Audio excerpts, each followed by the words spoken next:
Olá, esta é mais uma aula do curso de Fundamentos de Arquitetura de Computadores da Faculdade UNB Gama, FGA, Universidade de Brasília. Os alunos que participaram da produção deste vídeo são Daniel Henrique, Eduardo Vital e Wilton Rodrigues, e a aula de hoje é sobre implementação de funções booleanas. Alguns esclarecimentos antes de que possamos começar nossa videoaula.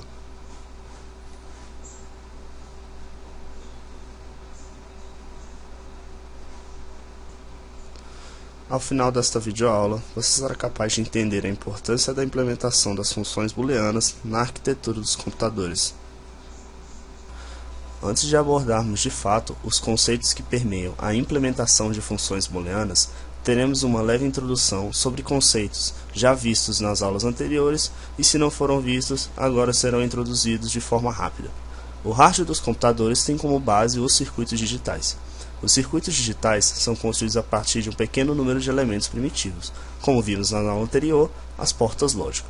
As portas lógicas são responsáveis pela implementação física da álgebra booleana que veremos a seguir. Com o avanço da tecnologia, surgiram os circuitos integrados, também conhecidos como CI, que seriam circuitos digitais miniaturizados. Ou seja, seria uma aglomeração ou um conjunto de vários circuitos integrados dentro de uma placa pequena chamada CI. Falamos agora sobre os circuitos digitais. Afinal, o que são circuitos digitais? Circuitos digitais são circuitos eletrônicos que processam entradas de sinais elétricos. Essas entradas podem assumir apenas dois valores, baseando na lógica binária, 0 para falso e 1 para verdadeiro. Os circuitos digitais têm vantagens sobre os circuitos analógicos. Algumas delas são a facilidade de projetar e armazenar as informações, extensa programabilidade, ou seja, inserção de instruções, maior exatidão e integração de componentes, menos sensíveis a ruídos oriundos de flutuações de tensão de alimentação, ou seja, passagem de corrente dos componentes. Na última videoaula, conhecemos os conceitos relacionados a portas lógicas. Daremos uma breve recapitulada para que você relembre esses conceitos e entenda melhor como são aplicados esses conceitos nas funções lógicas booleanas. Seu funcionamento simplificado se constitui na entrada de bits, o processamento dos mesmos e na saída de resultados. Como dito anteriormente, os resultados são expressos apenas em números 0 e 1. Existem três funções lógicas primárias: a função AND, que significa e ou multiplicação, a função OR, que poderia ser considerada uma adição, e a função NOT, que seria a inversão desse resultado final, seguindo a lógica binária. Se o resultado fosse 0, com a inversão seria 1. Além das portas lógicas primárias citadas anteriormente, existem mais um conjunto de portas fundamentais derivadas dessas portas lógicas primárias. Citamos abaixo NOT AND, que seria a multiplicação inversa, NOT OR, ou a soma invertida à sua saída, exclusive OR, ou o exclusivo, e a coincidência, colocada aqui como porta XNOR. Agora que relembramos alguns conceitos das aulas anteriores, podemos realmente falar da implementação das funções booleanas. Mas antes, temos que saber o que é uma função booleana. As funções booleanas são funções onde uma ou mais variáveis de entrada produzem um resultado dependente somente dos valores dessas variáveis. Abaixo temos um exemplo. A função f de a é 1 se a for igual a 0. Essa mesma função é 0 se a for igual a 1. Assim, vendo as portas lógicas anteriormente vistas, podemos afirmar que fa é uma função inversora, já que a saída é invertida. Uma função booleana pode ter n variáveis, n combinações possíveis de valores de entrada. As funções booleanas podem ser completamente descritas por uma tabela com n linhas, como vemos ao lado. Cada linha da tabela é uma combinação diferente dos valores de entrada. Vemos ao lado também que os valores de entrada se resumem a 0 e 1, como já foi dito anteriormente. Essa tabela é denominada tabela verdade. No exemplo ao lado, representamos uma função booleana qualquer de três variáveis, sendo elas a, b e c. R seria a saída do sinal. Outra maneira de implementarmos a função booleana seria a equação booleana. A função booleana é formada ao saber qual conjunto de variáveis de entrada gera uma saída verdadeira, ou seja, quando o sinal de saída R tiver o valor 1. No exemplo anterior, as entradas A, B e C geram uma saída verdadeira, ou seja, de valor 1, quando A é igual a 0, B é igual a 1 e C é igual a 1. Assim, quando consideramos todas as saídas verdadeiras, podemos formar uma equação booleana.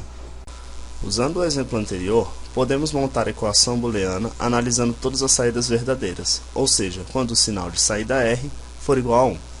O sinal de saída R é igual a 1 quando temos que A é igual a 0 e B é igual a 0, e C também sendo igual a 0, ou quando A é 0, B é 0 e C é 1.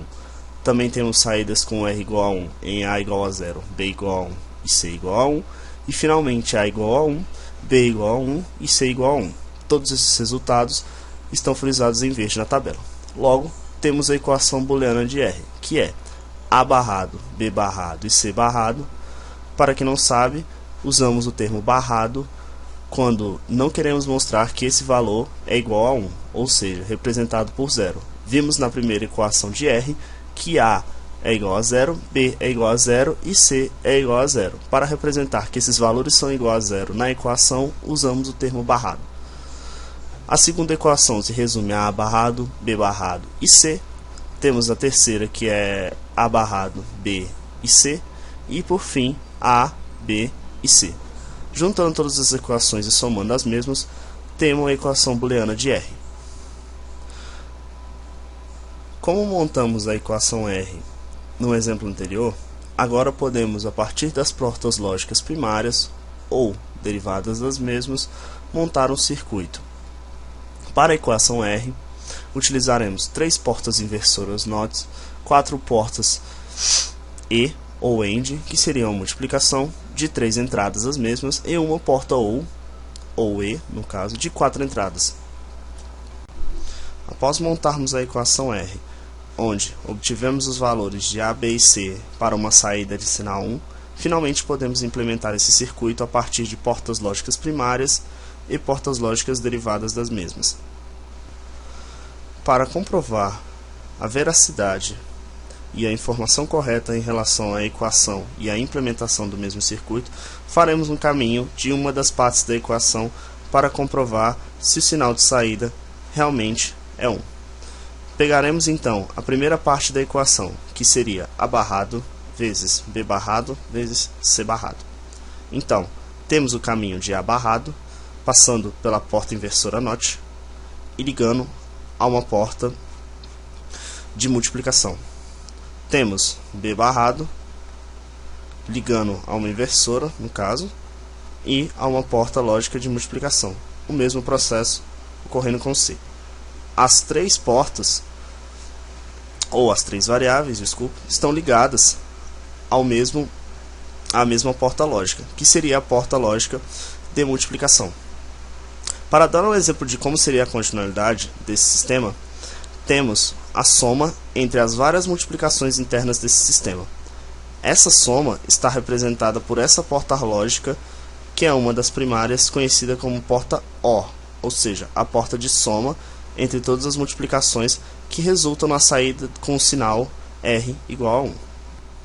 Concluindo a videoaula de hoje, podemos perceber que a CPU utiliza portas lógicas e funções booleanas para resolver problemas dentro de um computador. Os circuitos derivados dos mesmos podem ser de infinita complexidade ou de complexidade simples, como mostramos nessa videoaula.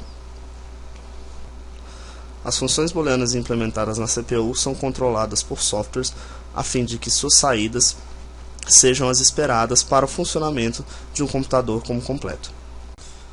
Estas foram as referências utilizadas para a produção desta videoaula.